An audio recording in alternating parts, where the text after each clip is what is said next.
नमस्कार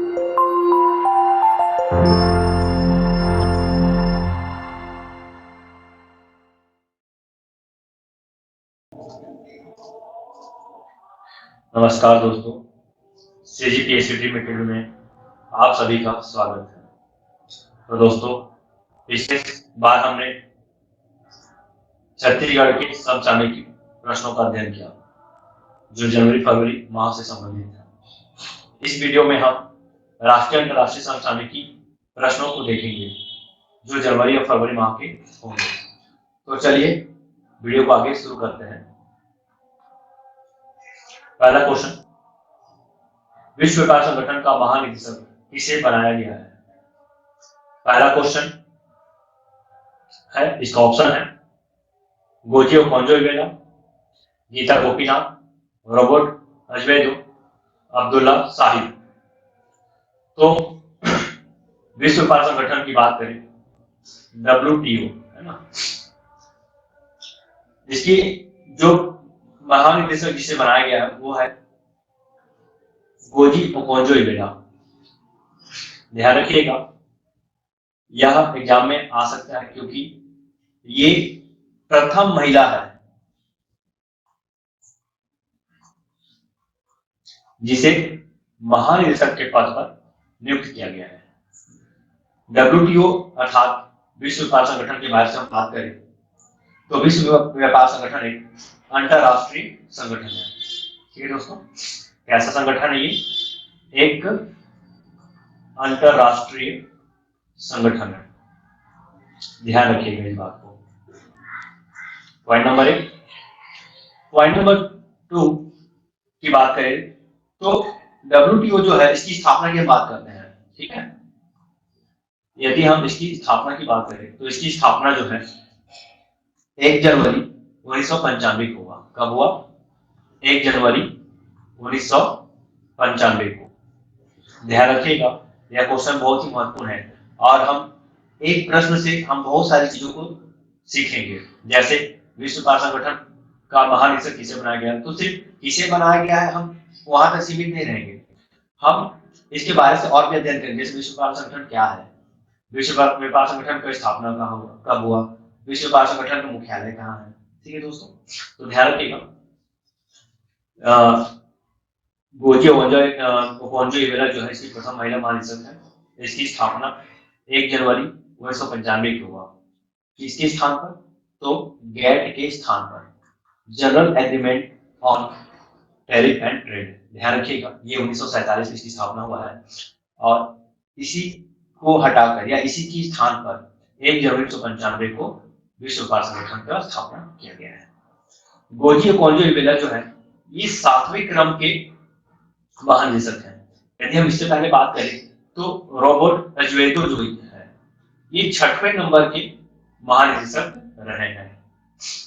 ठीक है दोस्तों, यदि हम विश्व व्यापार संगठन की बात करें तो इसका कार्य क्या है, तो देखिए इसका जो मेन कार्य है, अंतरराष्ट्रीय व्यापार है उसे सुगम बनाना, सरल बनाना, सहज बनाना, ताकि किसी एक देश का व्यापार पर अधिकार ना हो, है ना। किसी एक देश का किसी प्रकार के बिजनेस में बौद्धिक व्यापार या बौद्धिक संपदा में एक अधिकार ना हो, इस चीज को सुनिश्चित करने के लिए विश्व व्यापार संगठन नामक एक संस्था बनाया गया है। आप यहाँ पे इसके लोगों भी देख सकते हैं, ये विश्व व्यापार संगठन का लोगो है। चलिए, यदि हम गीता गोपीनाथ की बात करें तो गीता गोपीनाथ जी जो है ये IMF के मुख्य अर्थशास्त्री हैं।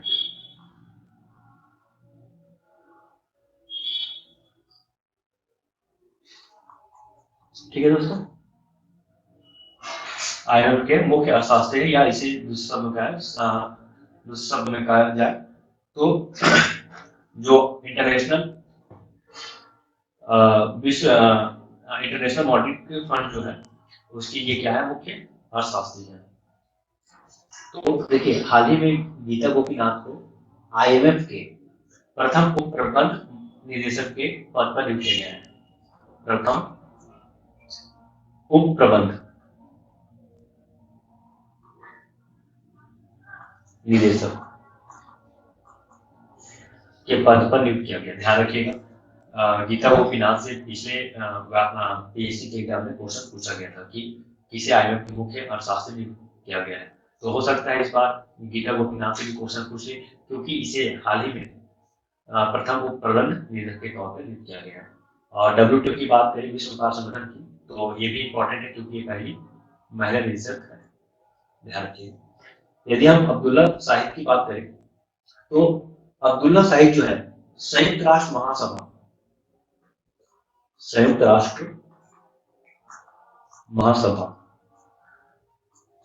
ठीक है, संयुक्त राष्ट्र महासभा के जो 76वें सत्र हाल ही में हुए हैं, या 76वें सत्र की हम बात करें तो 76वें सत्र के क्या ये अध्यक्ष है।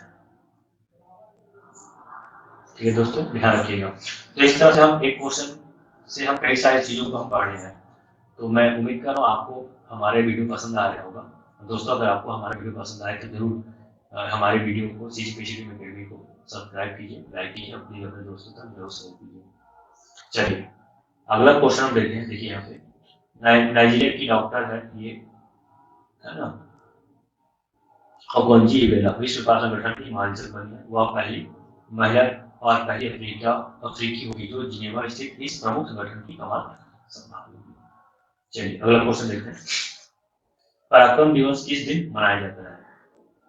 तो दोस्तों, पराक्रम दिवस जो है, ध्यान रखिएगा, बहुत इंपॉर्टेंट क्वेश्चन है ये। यदि हम पराक्रम दिवस की बात करें तो ये जो दिवस जो है सुभाष चंद्र बोस जी से संबंधित है। ठीक है दोस्तों, सुभाष चंद्र बोस जी से संबंधित है।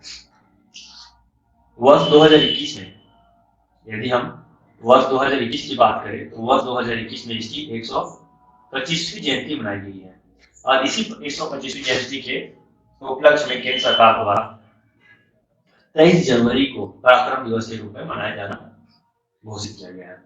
यानी हर वर्ष 23 जनवरी को पराक्रम दिवस के तौर पर मनाया जाएगा, है ना। तो सुभाष चंद्र बोस जी की ये जन्म तिथि से ध्यान रखिएगा, 23 जनवरी, और इस 23 जनवरी को ही पराक्रम दिवस मनाया जाएगा। ठीक है दोस्तों, यदि हम छत्तीसगढ़ की बात करें तो छत्तीसगढ़ सरकार ने भी, यदि हम छत्तीसगढ़ सरकार की बात करते हैं तो छत्तीसगढ़ सरकार ने भी जो चंद्रखुरी राज्य जो पुलिस प्रशिक्षण केंद्र था, इसका नाम भी नेताजी सुभाष चंद्र बोस के नाम पर कर दिया गया है। ध्यान रखिएगा, नेताजी सुभाष चंद्र बोस के नाम पर कर दिया गया है। चलिए अगला क्वेश्चन देखते हैं। देखिए, प्रतिवर्ष 23 जनवरी को पराक्रम दिवस के तौर पर मनाया जाएगा। 23 जनवरी को सुभाष चंद्र बोस जयंती के अवसर पर पराक्रम दिवस मनाया जाएगा। यह निर्णय केंद्र सरकार द्वारा स्वतंत्रता सेनानी स्वर्गीय नेताजी सुभाष चंद्र बोस की 125वीं जयंती पर लिया गया है। अगला क्वेश्चन देखते हैं। अमेजन के नवीन CEO किसे बनाया गया है? CEO, chief executive officer. Amazon को आप जान रहे दोस्तों, अमेजन जो है एक ई कॉमर्स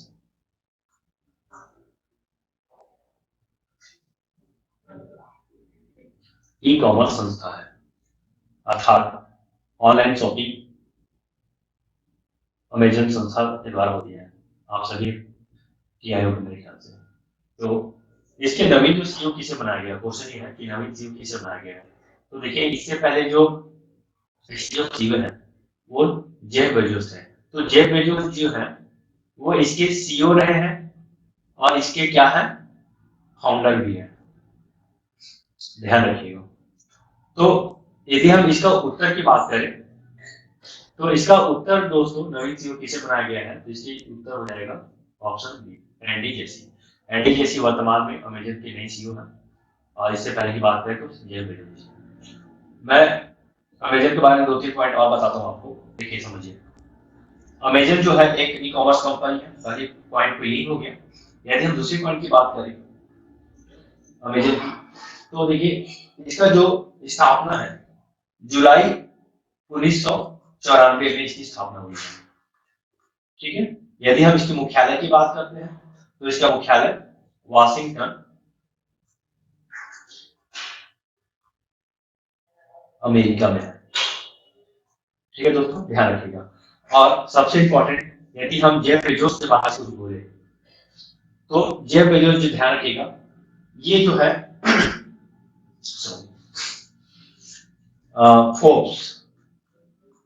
फोर्ब्स के टॉप 100 सबसे अमीर व्यक्तियों में पहले स्थान पर ये पिछले 2-3 साल से रहे हैं।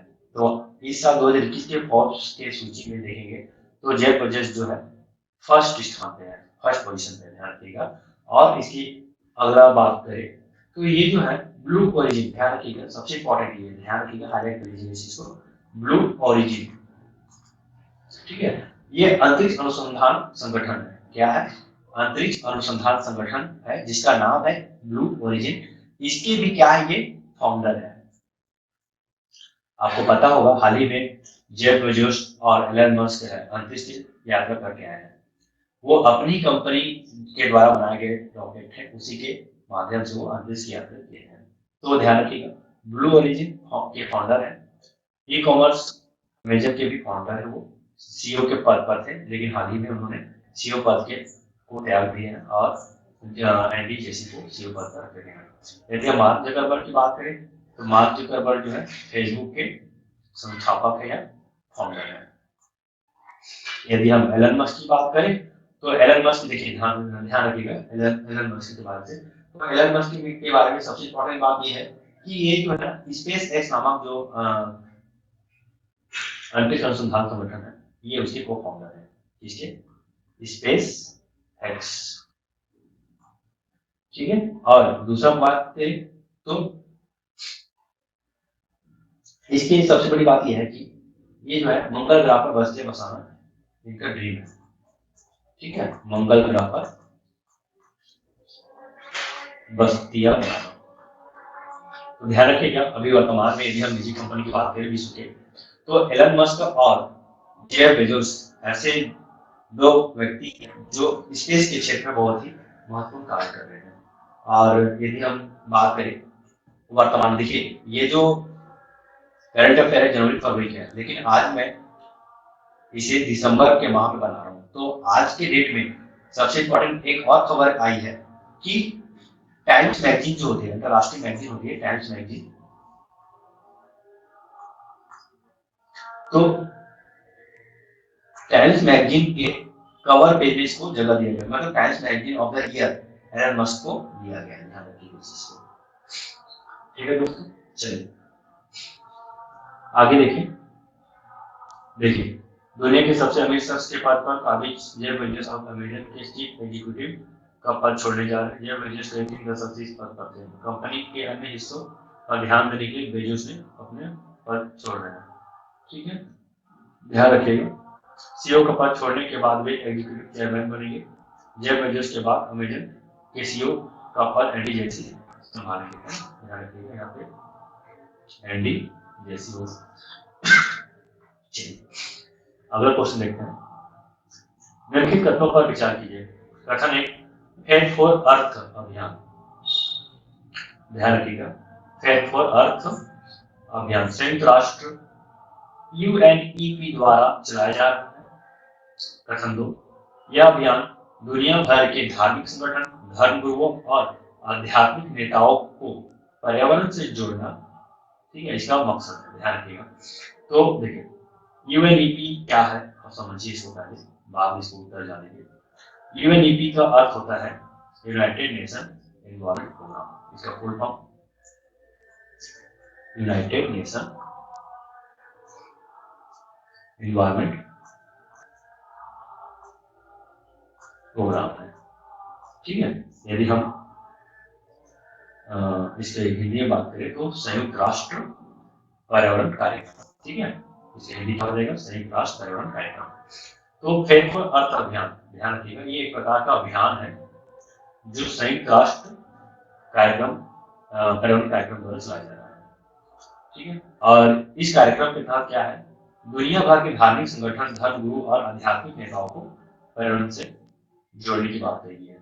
तो इस तरह से इसका उत्तर हो जाएगा 1 और 2 दोनों, ध्यान रखिएगा। ऐसा क्यों किया जा रहा है, यदि हम इसके कारण की बात करें तो आप समझिएगा कि देखिए पर्यावरण का ह्रास हो रहा है, ग्लोबल वार्मिंग बढ़ रही है, इसी चीज को ध्यान में रखते हुए यूएनईपी द्वारा यह कार्यक्रम किया जा रहा है। आप समझिए, ये जो धर्म गुरु लोग हैं या आध्यात्मिक नेताओं की बात करें, इसके पास उस पूरे विश्व के 10% जमीन इन्हीं के पास है। ठीक है, दूसरा नंबर ये है कि 2030 तक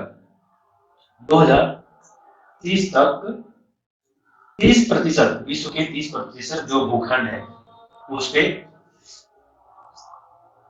पौधा लगाना, या फिर मतलब उसमें धरती के 30% हिस्सों का क्या करना है, पेड़ पौधों को लगाना है या फिर वृक्षारोपण को बढ़ाना है, और 30% तक वनीकरण को लाना है। कब? 2030 तक, ध्यान रखिएगा। अब यदि हम यूएनईपी की बात करें, ठीक है, यदि हम यूएनईपी की बात करें तो ये संयुक्त राष्ट्र की एजेंसी है। संयुक्त राष्ट्र समझ में, यूनाइटेड नेशन की एक एजेंसी है। इसकी गठन की हम बात करें तो यूएनईपी की गठन जो हुआ है 1972 में इसकी गठन हुआ है। यदि हम इसके मुख्यालय की बात करें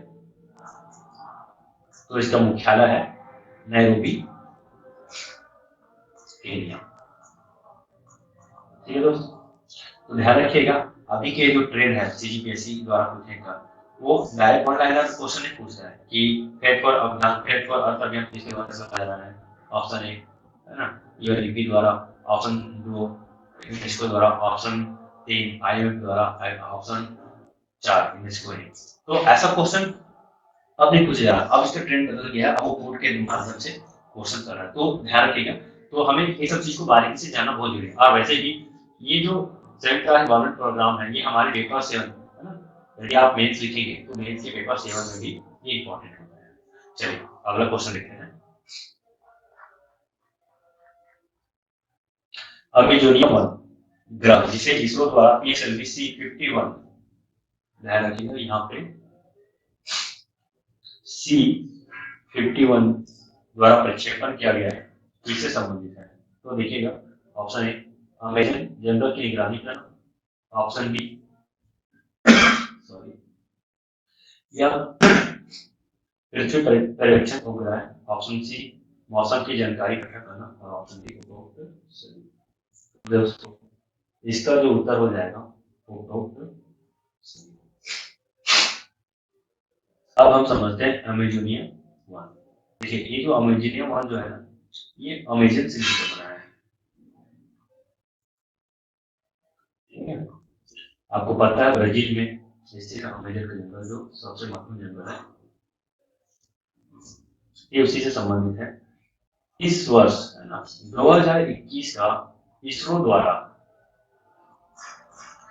सर्वप्रथम अमेजोनियम 1 उपग्रह को PSLV C51 द्वारा प्रक्षेपित किया गया, जिसका उद्देश्य था अमेजन जंगल की निगरानी करना, पृथ्वी पर्यवेक्षण उपग्रह है, अर्थ ऑब्जर्वेशन सैटेलाइट को देखने से, और तीसरा पॉइंट ये है कि मौसम की जानकारी। ध्यान रखिएगा, PSLV C51 जो प्रक्षेपण यान है उसे इसरो द्वारा श्रीहरिकोटा सतीश धवन, ठीक है, श्रीहरिकोटा सतीश धवन अंतरिक्ष केंद्र उड़ीसा से इसको प्रक्षेपित किया गया है। ठीक है, इसी के साथ PSLV 1 अमेजोनियम 1 के साथ ही साथ ये भारत के 5, अमेरिका के 13 और 18 अन्य उपग्रह को भी प्रक्षेपित किया गया एक साथ। ध्यान रखिएगा, तो ये क्वेश्चन इंपॉर्टेंट है टेक्नोलॉजी के दृष्टि से। चलिए अगला क्वेश्चन पढ़ते हैं। उत्तराखंड के वर्तमान मुख्यमंत्री कौन है? तो तेरह सिंह रावत, सृष्टि गोस्वामी, पुष्कर सिंह धामी और उनमें से कोई। देखिए दोस्तों,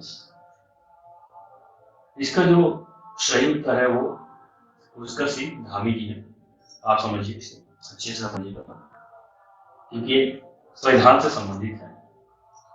ठीक है, आजकल क्या होता है, जो करंट के प्रश्न है उसको सब्जेक्ट में भी जोड़कर पूछा जाता है। जैसे इस क्वेश्चन में इस क्वेश्चन के माध्यम से मैं आपको समझाता हूँ, समझिएगा। तो संविधान के दृष्टि से क्वेश्चन क्यों इंपॉर्टेंट हो जा रहा, तो देखिए संविधान भी है, साथ ही साथ इसको करंट अफेयर में भी रख रहे हैं, दोनों तरफ से बोलते ना, एक और दो काज, ये उसी प्रकार का क्वेश्चन है। ठीक है, पुष्कर सिंह धामी, इसे उत्तराखंड के मुख्यमंत्री नियुक्त किए गए हैं। इससे पहले जो है तीरथ सिंह रावत थे, ठीक है, लेकिन तीरथ सिंह रावत जो थे ना वो विधान मंडल के सदस्य नहीं थे, ठीक है। विधानमंडल, ध्यान रखिएगा, विधानमंडल दो भाग बटा हुआ है ना, एक विधानसभा और दूसरा जो होता है विधान परिषद। तो यदि हम उत्तराखंड की बात करें तो उत्तराखंड में विधान परिषद अस्तित्व में नहीं है, विधानसभा अस्तित्व में है। तो होता क्या है, आपको मंत्री या मुख्यमंत्री बनने के लिए विधानसभा का सदस्य बनना बहुत जरूरी होता है।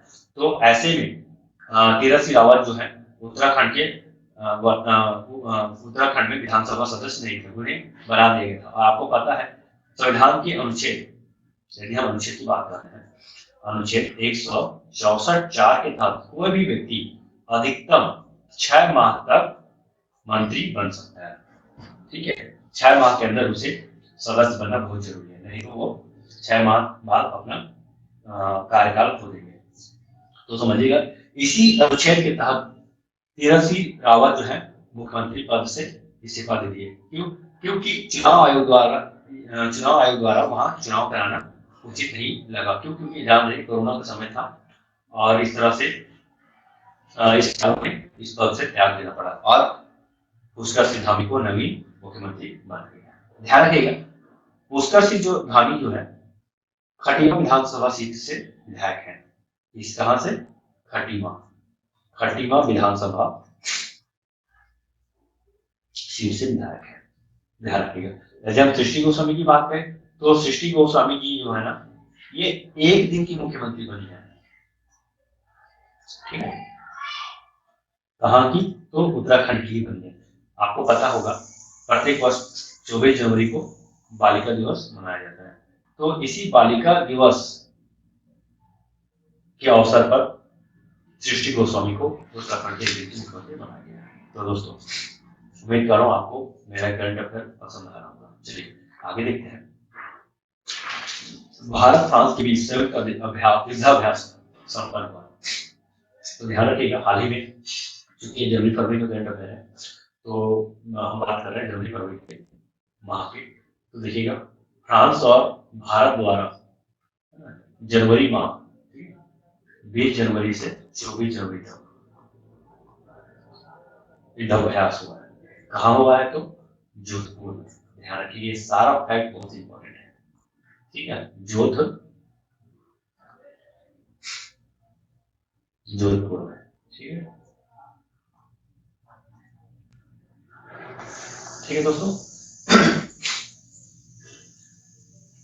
अब इस युद्धाभ्यास में सबसे इंपॉर्टेंट पॉइंट क्या है? तो देखिए इस युद्धाभ्यास में सबसे इंपॉर्टेंट पॉइंट ये है कि इस युद्धाभ्यास में, ठीक है, राफेल विमान को शामिल किया गया है। राफेल विमान को शामिल किया गया है। आपको पता होगा दो देशों द्वारा अपनी सेनाओं को दक्ष बनाने के लिए हर वर्ष ऐसा युद्धाभ्यास किया जाता है। तो भारत और फ्रांस के बीच भी ऐसी युद्धाभ्यास हुआ जिसे बोला गया है डेजर्ट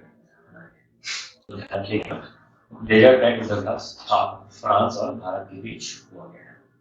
यदि हम काजिद की बात करें तो काजिद या काजिद भी से बोला जाता है, काजिद। तो काजिद युद्धाभ्यास जो है भारत और, ठीक है, भारत और कजाकिस्तान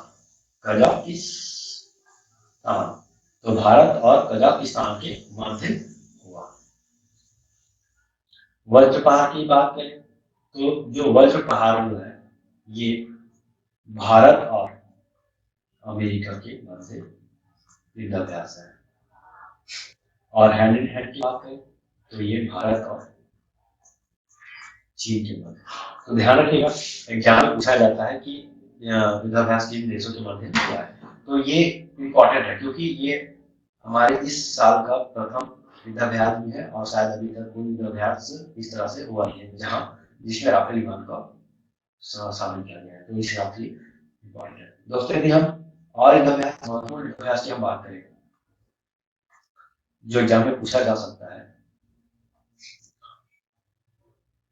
ध्यान रखिएगा। तो मैं आपको 2-3 और युद्धाभ्यास की बात बता देता हूँ बारे में जो इम्पोर्टेंट है। तो पहला हमारा युद्धाभ्यास है इंद्र, ठीक है। तो इंद्र युद्धाभ्यास जो है भारत और रूस के मध्य हुआ है, ध्यान रखिएगा। इंद्र युद्धाभ्यास है भारत और रूस के मध्य हुआ है। यदि हम दूसरा बात करते हैं शक्ति युद्धाभ्यास, तो शक्ति युद्धाभ्यास जो है भारत और फ्रांस के मध्य हुआ है। देखिए ये भी भारत और फ्रांस के मध्य हुआ है और ये भी भारत और फ्रांस के मध्य हुआ है। यदि हम और अगर बात करें सूर्य किरण, तो सूर्य किरण जो है भारत और नेपाल के मध्य हुआ है, ठीक है दोस्तों। और यदि हम बात करें कोकण युद्धाभ्यास जो है भारत और यूनाइटेड किंगडम, ठीक है, यूनाइटेड किंगडम के मध्य हुआ। तो ध्यान रखिएगा युद्धाभ्यास हमारे सरकारी परीक्षाओं में बहुत इंपॉर्टेंट है। ये व्यापक में तो पूछा ही जाता है और साथ ही साथ CGPSC में भी पूछा गया है चाहे क्वेश्चन, तो ध्यान रखिएगा बहुत इंपॉर्टेंट है। चलिए हाल ही में 100% साक्षरता वाला कौन सा जिला बना है? तो देखिए 100% साक्षरता वाला जिला कौन सा बना है? चलिए साक्षरता से पहले हम बात करें भारत की साक्षरता पर, ठीक है। तो भारत की साक्षरता कितना है? साक्षरता दर की बात करें तो भारत की जो साक्षरता दर जो है वो 72.99% है। जहां हम स्त्री साक्षरता की बात करें और पुरुष साक्षरता की बात करें तो ध्यान रखिएगा स्त्री साक्षरता जो है 64.63 है और पुरुष साक्षरता जो है 80.89% है। ये जनगणना 2011 के अनुसार बता रहा हूँ आपको, ठीक है।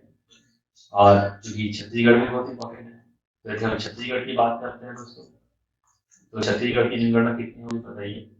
तो छत्तीसगढ़ की जनगणना 70.8।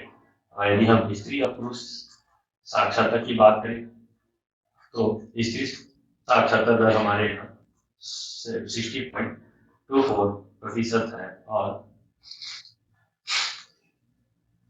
और पुरुष साक्षरता दर जो है 80.2% है। तो हाल ही में 100% साक्षरता वाला कौन सा जिला बना है? तो ध्यान रखिएगा इसका उत्तर हो जाएगा देहरादून। ध्यान रखिएगा यदि हम देहरादून की बात करते हैं तो देहरादून जो है उत्तराखंड राज्य में पड़ता है और उत्तराखंड राज्य की जो साक्षरता दर है वो 78.82% है, जो कि छत्तीसगढ़ से ज्यादा है। और भारत की बात करें तो भारत की औसत साक्षरता दर से भी ज्यादा है, तो इस चीज को ध्यान रखिएगा। इस्पात उत्पादन में भारत का कौन सा स्थान है? तो यदि हम इस्पात उत्पादन की बात करें तो ध्यान रखिएगा भारत अब तक जो इस्पात उत्पादन में है ये अब तक तीसरे स्थान पे रहता था, लेकिन हाल ही में विश्व इस्पात संघ द्वारा यह बताया गया, यह घोषणा किया गया कि इस्पात उत्पादन में भारत जो है दूसरे स्थान पर है। यदि हम पहले स्थान पर बात करें तो पहले स्थान पर जो है चीन है, यानी कि चीन का कुल हिस्सेदारी, ठीक है, इस्पात उत्पादन में चीन की कुल हिस्सेदारी जो है 51% के आसपास है। तो ये बहुत इंपॉर्टेंट होता है, ध्यान रखिएगा। प्रतिवर्ष विश्व इस्पात संघ द्वारा इसका रैंकिंग जारी किया जाता है, ठीक है। चलिए आगे हम बात करते हैं अगला क्वेश्चन को, ध्यान रखिएगा। विश्व इस्पात संघ विश्व इस्पात संघ के अनुसार विश्व इस्पात संघ के अनुसार इस्पात उत्पादन में चीन पहले स्थान पर है। चलिए राज्यसभा में नेता प्रतिपक्ष किसे चुना गया है? ध्यान रखिएगा राज्यसभा, यदि हम राज्यसभा की बात करें दोस्तों वर्तमान में कितने सदस्य हैं? तो 200 45, जिसमें 12 मनोनीत होता है।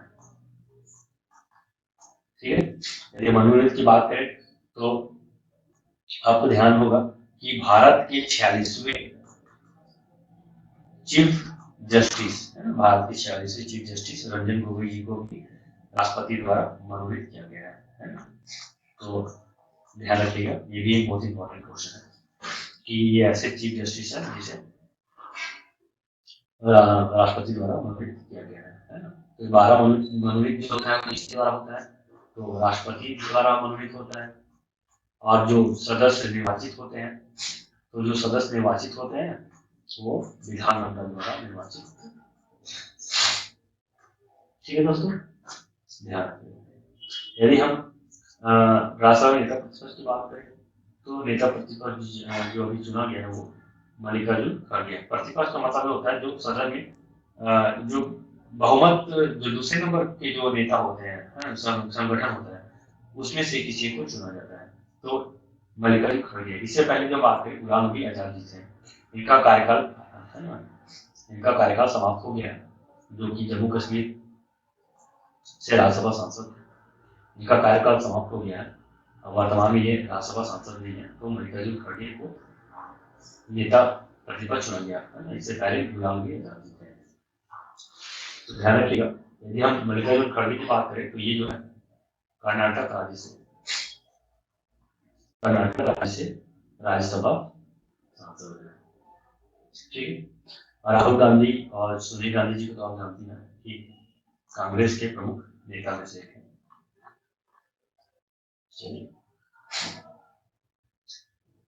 2020 की मिस इंडिया किसे चुना गया है, ध्यान रखिएगा। 2020 की मिस इंडिया जो है मानसा वाराणसी को चुना गया है। मानसा वाराणसी जो है तेलंगाना राज्य की है, ध्यान रखिएगा। ऐसे मिस इंडिया चुना गया, इसे जो है फेमिना, ठीक है, फेमिना मिस इंडिया 2020 चुना गया है, ध्यान रखिएगा, इंपॉर्टेंट है। और इंडिया मेजर की बात करें तो इंडिया मेजर जो है 69वां मिस यूनिवर्स है। ठीक है, क्या है, 69वां मिस यूनिवर्स है। तो कहाँ की रहने वाली है, तो मैक्सिको की। दोस्तों आज की यदि हम बात करें तो 70वां मिस यूनिवर्स भी चुना गया है। ठीक है, और ये बहुत ही इंपॉर्टेंट है, ध्यान रखिएगा, मोस्ट टाइम क्वेश्चन है, ये एग्जाम में आगे ही आएगा, इसमें किसी एग्जाम में। यदि हम 70वां मिस यूनिवर्स की बात करें तो ये है हरनाज संधू। ठीक है, ये पंजाब के रहने वाली है, भारतीय मूल की है। ध्यान रखिएगा, 21 साल बाद किसी भारतीय को मिस यूनिवर्स का खिताब मिला है। इससे पहले की बात करें तो इससे पहले सन 2000 में लारा दत्ता को मिस यूनिवर्स मिला गया था। सुष्मिता सेन की यदि हम बात करें तो सुष्मिता सेन जो है ये 1994 में मिस यूनिवर्स ली गई थी, तो इसे ध्यान रखिएगा। चलिए अगला क्वेश्चन देखते हैं, सही जोड़ी मिलाइए। देखिए हाल ही में हम बात करें दोस्तों तो 4 राज्य है ना और एक केंद्र शासित प्रदेश है ना, 4 राज्य और एक केंद्र शासित प्रदेश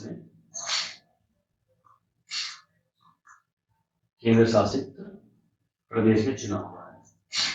4 राज्य की हम बात करें तो पश्चिम बंगाल, केरल है, तमिलनाडु है, ठीक, और असम है। तो इन 4 राज्यों में विधानसभा चुनाव हुआ है। और एक केंद्र शासित प्रदेश की बात करें तो पुडुचेरी। देखिए पश्चिम बंगाल में अब हमको मिलाना है राज्य और मुख्यमंत्री। तो पश्चिम बंगाल में जो है ममता बनर्जी जी है, ठीक है, पश्चिम बंगाल में ममता बनर्जी है। तो इसका उत्तर जो है देखिए यहीं से समझ में आ गया है इसका उत्तर सी। यदि हम तमिलनाडु की हम बात करें तो तमिलनाडु में M.K. स्टालिन है। केरल की बात करें तो पिनाराई विजयन है।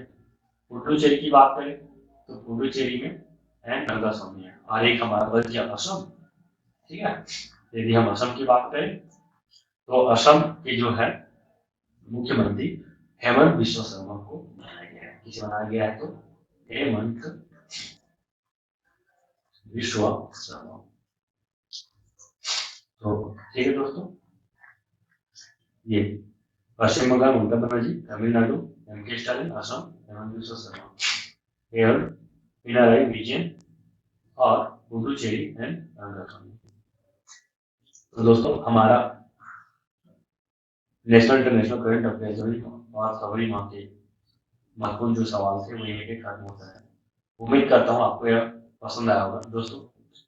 इसका PDF आपको हमारे Telegram channel CPSC dream academy, CPSC dream academy पर आपको मिल जाएगा। आप वहां से इस PDF को डाउनलोड कर सकते हैं और आप अपनी तैयारी को और बेहतर बना सकते हैं। तो दोस्तों हमारे PDF को अगर पसंद आता है तो डाउनलोड कर लीजिएगा और वीडियो को प्लीज वीडियो को लाइक कीजिए, चैनल को सब्सक्राइब कीजिए। अगर आप नए हैं तो हम आपको इसी तरह से करंट अफेयर मिलता रहेगा। दोस्तों CGPSC ड्रीम एकेडमी एक डेडिकेटेड CGPSC और व्यापम के स्टूडेंट के लिए डेडिकेटेड संस्थान है जो खास तौर पे करंट अफेयर है ना, करंट अफेयर लेकर आएगी। और दूसरा जो है टेस्ट, तो देखिएगा आप हमारे चैनल में जाइए, वहां आपको फ्री टेस्ट भी मिल जाएगा। ठीक है दोस्तों, वहां आपको फ्री टेस्ट मिलेगा, आप फ्री टेस्ट भी दे सकते हैं। तो उम्मीद करता हूँ आपको वीडियो पसंद आया होगा। धन्यवाद। जय हिंद, जय जवान, जय Chhattisgarh. Thank you very much.